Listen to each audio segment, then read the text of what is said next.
నేను 2024 సాక్షిగా ప్రమాణం చేసి చెప్తున్నాను. ఈ 2025లో బట్టలు ఉతకను, గిన్నెలు తోమను, ఇంట్లో వంట కూడా చేయను. కనీసం చీపిరనైతే నా చేత్తో ముట్టుకోను. సంవత్సరం మారుతుంది, క్యాలెండర్ మారుతుంది, నేను కూడా మారిపోతున్నాను. నేను కేవలం ఎంజాయ్ చేస్తాను.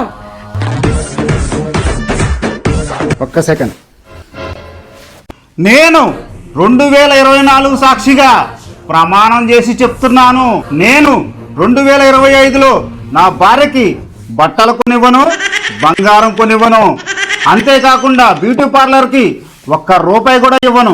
సంవత్సరం మారుతుంది, క్యాలెండర్ మారుతుంది, నేను కూడా మారిపోతున్నాను. ఆ డబ్బుతో నేను ఒక్కడే ఎంజాయ్ చేస్తున్నాను.